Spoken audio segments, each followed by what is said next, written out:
As we Yeah. look at key processes and areas in ITIL, which ones do you think are like the most critical that you should implement first? If your organization isn't using ITIL, like Dion training, we started out, it was me and a laptop, then we got bigger and bigger, and we now have 30, 40 people. We use ITIL practices inside.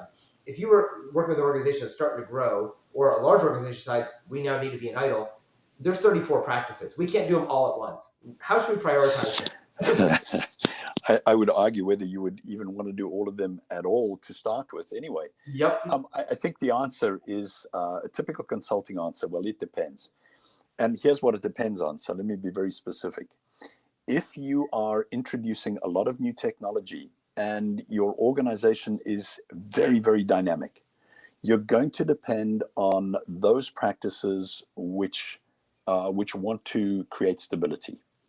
So those are the practices like incident management, problem management, change enablement, getting your service catalog organized. So very much the sort of operational type practices. Those are going to be the key ones that you're going to depend on. But at the same time, for me, if we neglect these other practices, and I'll tell you what they are in a moment, we can get ourselves into trouble. And the other practices are those that kind of look forward, that try to anticipate what is going to change next, what's going to hit us next. And those are the more strategic practices.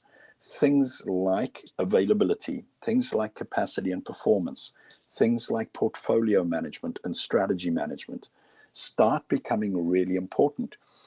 Otherwise, what happens is you have practices in place that enable you to become really good at reacting to change, but they don't help you to become good at anticipating change. Yes. So for me, the practices that we really should be focusing on, yes, incident and problem and change enablement are really important, but what really going to make us effective as IT leaders are those more strategic, more tactical and strategic type of practices that I just mentioned. And I think there is a lack of focus on these, primarily because most of the tools that we use in service management today are focused on incident, problem, knowledge, change enablement type practices.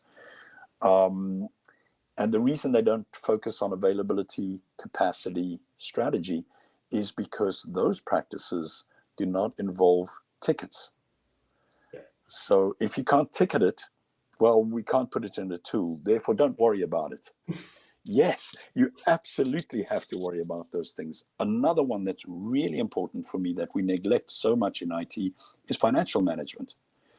This is the language of business, whether we like it or not. If you can't talk finance, then you can't really communicate effectively with the business. Then we can't talk about things like, what are the most important 5 things that you're going to need to do over the next 2 years so that we can get ourselves prepared.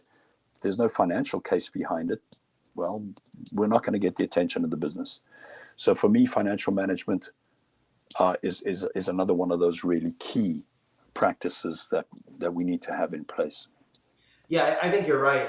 And when I do consulting, usually where I start with is, using the guiding principles from ITIL, right? We start where we are, and I go, what are your challenges? And if they have nothing at all, and I'm just starting brand new, you just started this company 6 weeks ago, and you need to figure out, for me, it's service desk, incident response, problem management, availability management, and capacity management. Those tend to be my first 5 that I implement because I need a way with the service desk because my central point of contact. Then we can take our incidents and our service requests through that service desk. And if we see lots of incidents that are happening, that becomes a problem to solve. And that's kind of the immediate firefighting.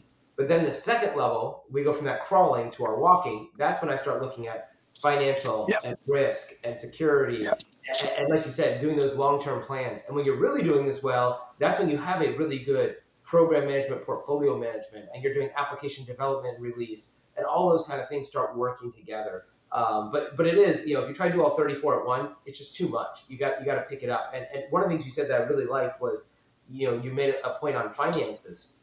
And in the cybersecurity side, one of the things I teach is the NIST cybersecurity framework. And the NIST cybersecurity framework, like ITIL, is a great framework. It's got lots of things that tells you, what you should do.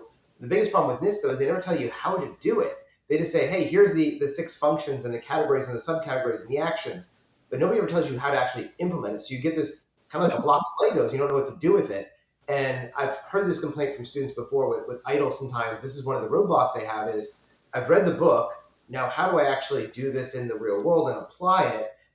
And that is where that leap from knowledge to practitioner comes into play.